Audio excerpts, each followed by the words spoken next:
चाहे आप कोई जॉब करते हो या फिर कोई स्टूडेंट हो, कुछ एक्स्ट्रा पैसे कमाना तो सबकी इच्छा होती है। पर जब भी हम एक्स्ट्रा पैसे कमाने के बारे में सोचते हैं या कोई साइड हसल स्टार्ट करने के बारे में सोचते हैं तो पहली चीज तो हमें यही समझ नहीं आता कि हमको क्या करना चाहिए। ऐसा कौन सा काम करना चाहिए जो एज अ साइड हसल हमारे ऊपर फिट बैठ जाए। एंड इन केस अगर हम कोई आइडिया सोच भी लेते हैं तो फिर हमको ये समझ नहीं आता कि उस आइडिया को हमें एग्जीक्यूट कैसे करना है। अगर आपके साथ भी कुछ ऐसा ही होता है पर आप अपनी नॉर्मल जॉब के साथ साथ कुछ एक्स्ट्रा पैसे कमाना चाहते हैं तो ये बुक समरी आज आपके बहुत काम आने वाली है, क्योंकि ऑथर क्रिस गैलिबो ने इस बुक में आपको साइड हसल के बारे में कुछ ऐसी बातें बताई हैं जिसे आपने पहले बिल्कुल नहीं सुना होगा, जिन्हें फॉलो करके आप अपने हिसाब से एक अच्छा साइड हसल शुरू कर पाएंगे और पैसे कमा पाएंगे। So let's begin. Number 1, decide your goal.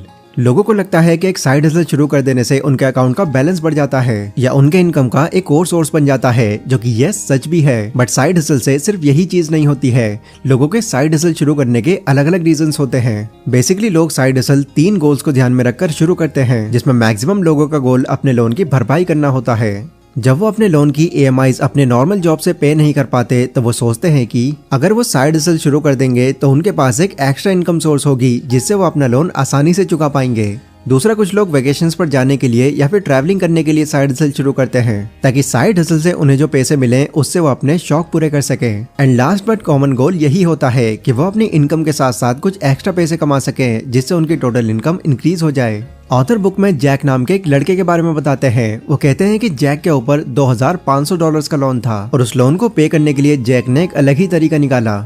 उसने अपने जितने भी पुराने वीडियो गेम्स थे उन सबको रीसेल कर दिया, जिससे उसे जो पैसे मिले उससे उसने अपना लोन पूरा कर लिया। जैक की तरह ही एक कपल ने भी वॉलीबॉल जर्सी बेचने का अपना साइड हसल शुरू किया।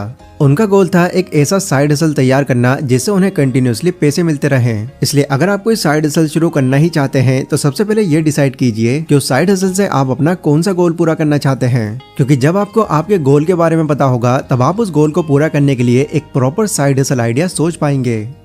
Number 2, grow your side hustle. Julia एक स्टूडेंट थी जो बहुत अच्छी आर्टिस्ट भी थी। उन्होंने अपना साइड हसल करने के लिए लोगों का स्केच बनाना शुरू किया। वो लोगों की स्केच बनाती और उसके बदले लोगों से पैसे चार्ज करती। पर उनके लिए चीजें तब मुश्किल हो गई जब उनको ये पता चला कि अम्यूजमेंट पार्क में स्केच से पेंटिंग करना अब अलाउड नहीं है। बट जूलिया ने इस प्रॉब्लम को खुद पर हावी नहीं होने दिया। उन्होंने थोड़ा सोचा और फिर परमानेंट मार्कर से उन्होंने फिर से स्केच बनाना शुरू कर दिया। अब क्योंकि स्केचिंग का अब उनको काफी एक्सपीरियंस हो चुका था, इसलिए कुछ ही टाइम में वो परमानेंट मार्कर से भी काफी अच्छा स्केच बनाने लगी। बट जब उनके स्कूल का समर वेकेशन खत्म हो गया तब उनको अम्यूजमेंट पार्क में काम करना बंद करना पड़ा। बट तब तक वो समझ चुकी थी कि उनमें ये बहुत ही यूनिक स्किल है जिससे वो काफी अच्छे पैसे कमा सकती है। इसीलिए उन्होंने नए तरह से अपने स्कूल में स्केचिंग का साइड हसल शुरू कर दिया और वहाँ पर उनको काफी अच्छा रिस्पॉन्स मिल रहा था। जिससे हुआ ये कि जहाँ वो पहले अम्यूजमेंट पार्क में $5 कमा रही थी, वहीं स्कूल में काम करने से उनको $100 की कमाई हो रही थी। एंड फिर टाइम के साथ साथ जब सारी चीजें ऑनलाइन शिफ्ट होने लगी तब जूलिया ने भी अपने काम को ऑनलाइन शिफ्ट कर दिया। वो पेपर की जगह अब टैबलेट पर स्केच बनाने लगी और उन्होंने अलग अलग कंपनीज के लिए काम भी करना शुरू कर दिया, जहां अब उनको लगभग $250 मिल रहे थे। नाउ इस स्टोरी के थ्रू ऑथर बताते हैं कि अगर आप अपने साइड हसल के लिए सही बिजनेस यूज करते हैं तो आपकी ग्रोथ खुद ब खुद होने लगेगी। बट एक अच्छी सी शुरुआत करने के लिए आपको एक अच्छा सा आइडिया चूज करना होगा जो रियल वर्ल्ड में आसानी से इम्प्लीमेंट किया जा सके। साथ ही आपको एग्जैक्टली ये भी पता करना जरूरी है कि उस प्रोडक्ट के लिए आपके टारगेट कस्टमर्स कौन होंगे, या दूसरे वर्ड्स में आप अपनी सर्विस किन लोगों को देना चाहते हैं, क्योंकि जब आप में इतनी क्लियरिटी होगी तब आप आसानी से अपने बिजनेस को स्केल कर पाएंगे। वैसे इस बुक को समराइज करने का मुझे आइडिया मिला है कोको FM एप्लीकेशन से।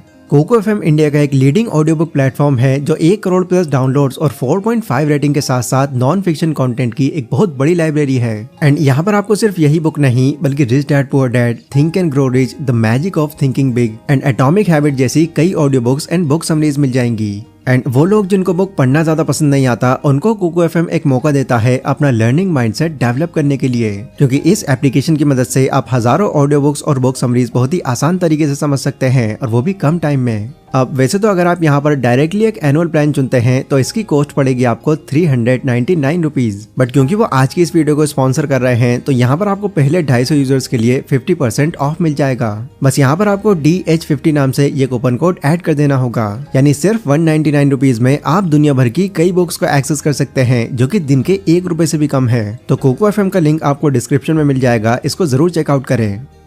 Number 3, think about your side hustle idea. तो जैसा कि मैंने अभी आपसे बताया कि आपके साइड हसल का आइडिया क्या होने वाला है, ये जानना आपके लिए बहुत ज्यादा इंपॉर्टेंट है, क्योंकि आपका साइड हसल तब ग्रो करता है जब आपके आइडिया में दम हो।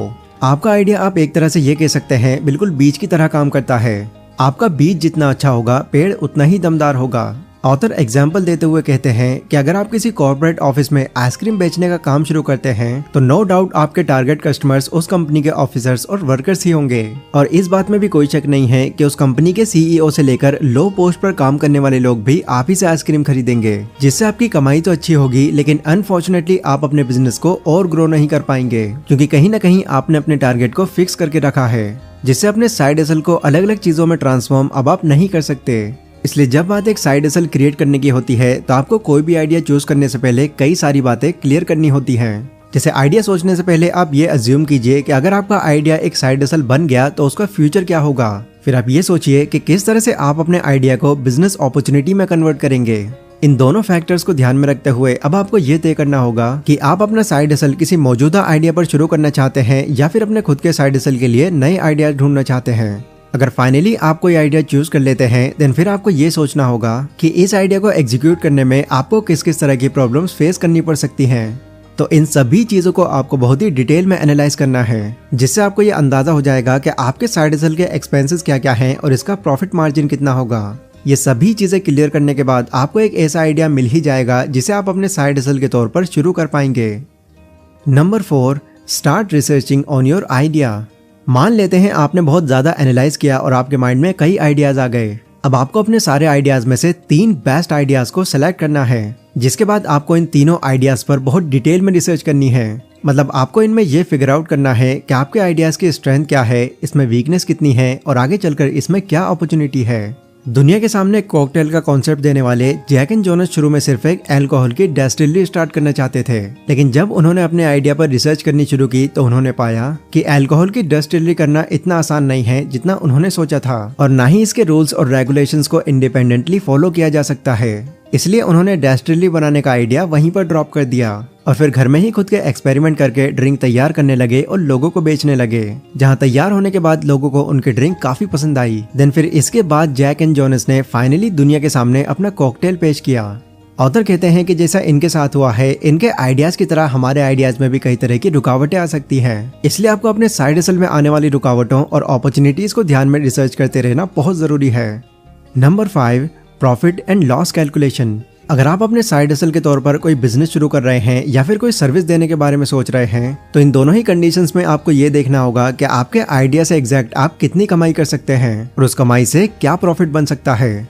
ऑथर कहते हैं कि यह कैलकुलेशन पहले ही कर लेना इसलिए जरूरी है ताकि आपको ये पता चल सके कि आपका प्रॉफिट से ज्यादा लॉस ना हो जाए। एग्जाम्पल के लिए मान लीजिए आपको कार रेंटल का एक बिजनेस शुरू करना है, तो ऐसे में आपको अपने कार रेंटल बिजनेस के प्रॉफिट और लॉस को वैल्यूएट करना होगा। जैसे एक दिन की एग्जैक्ट रेंटल इनकम कितनी होनी चाहिए जिससे उस टैक्सी का खर्चा भी मैनेज हो जाए और आपको प्रॉफिट भी मिल जाए।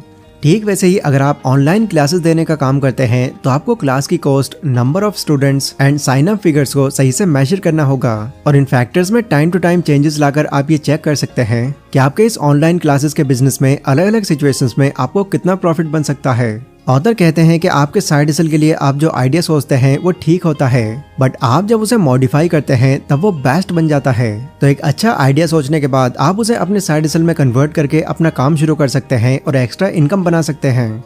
ये सभी बातें मैंने आपको क्रिस गैलिबो की बुक द साइड हसल से बताई हैं। अगर इस बुक को आप और डिटेल में समझना चाहते हैं तो नीचे डिस्क्रिप्शन में मैंने कोको एफएम का लिंक दिया हुआ है, वहां से जाकर आप इस बुक की डिटेल्ड समरी को एक्सेस कर सकते हैं। ये वीडियो गाइस अगर आपको पसंद आई हो तो इसको लाइक और शेयर जरूर करें। इसी के साथ कमेंट सेक्शन में आप लोग मुझे बता सकते हैं कि अगली वीडियो आप कौन से टॉपिक पर चाहते हैं। पर अभी के लिए बस इतना ही। Stay safe, stay healthy, take care.